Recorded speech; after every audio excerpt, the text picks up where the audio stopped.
Weekly Crime Report. Surgeon Records. Jiwan Solimakamo Channel. Jiwan Solimakamo Ibitra Channel, Jiwan Solimakamo Ibitra Presenter, Timothy Miyambo Ibitra Cameraman, Surgeon Records or Ibitra Mi and Waina, Madam Zina Sugarana Mata Surgeon Combela Misha Vatalere. Reperile Vatalere Jiwan Channel, Kuala Mga Kona in Queen, I'm Losa Gamadam Sugarana Mata. Surgeon, kuna shumanyan ba ingiseri ba tsama ku ba khawandelela isho vari vashtuka GCR so ba vutisa hi timhaka ta ku va lava mi hlamusela swa ku loko mina sweswani munhu a ku lava ku ni vhakela munhu wa xisati va ku ni kombela yi ni hoxela mali ya transport ivi ni hoxela mali ya transport a nga ti kumbe a tima foni xana i nandzu ke wa ku ingata ita umangala police station ke Inkovu Jiwan. Hey, swi tikomba ngaku swi tithe ngopfu va xinuna. Jiwan. Hey, a ni swi tivi ku okay, a ni sava ni va victim ya swona anyway. Mara that's why a tshama ka rasmile. Ila ku ya London loko. Okay. Maka ile Jiwan. Tiswa maka iku nga tirhisi mavunwa hi ku lava ku fikelela swo karhi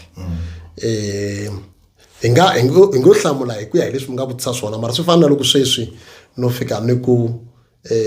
Timothy ni chelele mali na ta ku nghenisa entirhweni swi vula ku Timothy i ni nyika mali hi ku tiva ku yini i la ta nghena entirhweni se i sungula ku veka mihleketweni ku ni ya nghena entirhweni so hi nga fika hi swi veka hi ndlela yin'wana ya ti-corruption kumbe xana ti-fraud kumbe xana yini mara hi twisiseni ku lexi nga mihleketweni ya Timothy ku va ku ri yini i ntirho hi mhaka ku tshembisiwe ntirho kambe loko khoto nandzu wu karhi wu tengiwa ku ya mahlweni swi nga fika swi pruviwa hi ndlela yin'wana loko hi ta aka leyi mi vulavulaka hi yona loko munhu a ku ni cheleli mali Jiwan a ni ku chelela mali yo ita ni chela mali hi ku tiva ku munhu i le ku teni ivi loko se mali yi nghenini munhu a fika teka mali kumbe i lava ku hakelela n'wana trip a hetelela tima foni ni nga ha n'wi kumi a fonini i lo ni yivela hi ku tirhisa mavunwa mali ya mina loko yi huma a yi huma hi ku endla swo karhi leswi yi nga endlangiki swona se la a hi xihoxo munhu wa mangala nandzu ivi loko ku ta police station hi fika hi swi teka hi endla inquiry docket hi minkarhi yo tala hi teka vhele hi suka hi landza sesiwe va mi yimerile Jona ma fikanga mali mi endle yi i ta vula ku siku leri loko va ha ku heta ku ni depositela mali ni lahlekele hi foyini a na ha kota ngo vana va ku ma twisisa reason yo why hi fanele hi endle inquiry i ku la ta twisisa xivangelo xo why a nga ha fikangi le a ri kona mara nandzu wu pfuriwile loko u fika hoy i cherile mali mina ni vona a bini se a wu lava mali ya munhu wo biha na why i nga ha fikangi la wena a wu laveki ku ya kona se mara xitsundzuxo hi timhaka ta ku hi nga hembeli va xinuna loko hi lava mali Jiwan va ka mani vo tala va swi endla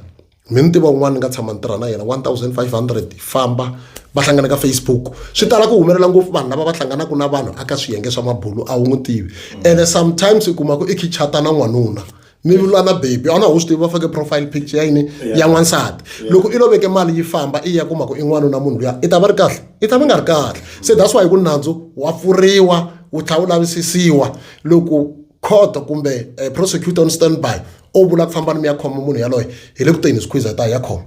hi vo va fanele ku va hlamusela ku a va lava mali ya yini loko se mi ya vulavula swi nga endli na yale ya mi nga nyikiwa yona midini se ku ya tsandzana ya bail se munhu a nga sa hembele munhu a ku nata ivi munhu a ti prepare byela na vanghana ku namuntlha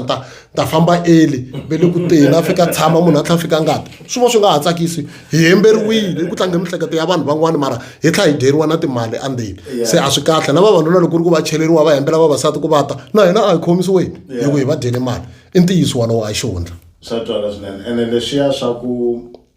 ku mi chata na munhu wa xinuna mi vula na baby mi ya swi tiva loko mi hoxi mali va swi thina vito ve i ku babunu ma swi vona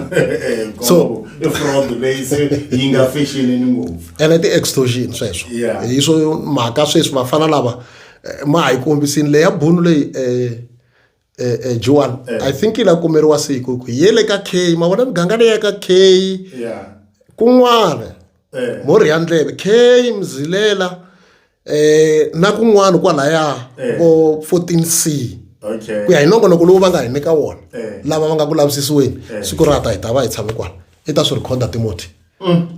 tinsimbi ti le ku teni ene vana va xikolo majority Aye. a xi hundla Yeah. ene hi yili ya va byela ha swi tiva ku kusuka kwalomu ya ka ti-11 va hi byerile ku se va ta va va sungule swinene va tele ngopfu lava fikaku va create Facebook account va teka ti-picture ta n'wina va ku hi mina G1 ivi ke hi mi lava aka gigi hi tlha hi chela na mali n'wina mi tivi nchumu lo tshama la kaya ivi loko swi ha ri tano n'wina lavaya va nga chela mali va langutisele ku G1 ndi ku tini n'wi mi fika mi hlamala mi ngombe na ni kumangi nchumu loyi va waku hi yena mi fanelaka ku mu n'wi landa a ta laha ta ti-advertiser kahle i kokwani Chauke na ha vula sweswi mahlweni ka vanhu va vitaneni va tala a ni tivi ku ti-case tingani leti pfuriwaka Chauke ya karhi a nga tivi nchumu mara va teka ti-picture ta yena so i swa nkoka swinene ku va va ta va tikuma va ri kwala na yena Chauke aka swiyenge swa mabulu se a ti n'wi kumeleni se ku a ta kota ku tlhantlha kahle ku tirhelo ra yena ri va ri ri njhani hi timhaka ta ku vanhu va pfula milandzu ene munhu wa xikomba a nga tivi nchumu No, va Chauke na va tiva na mi nga ku se ndaluma wa xiphorisa ndleve. se swi tele ngopfu a hi va khomiseni Hi khensile fikisa sweswo makumu ka nongonoko wa hina wa siku ra namuntlha a hi ri na Sergeant Rikhotso aka khamera tanihi ntolovelo a hi ri na Timothy Myama. Weekly Crime Report. Sergeant Rikhotso. G1 Solimakamu Channel.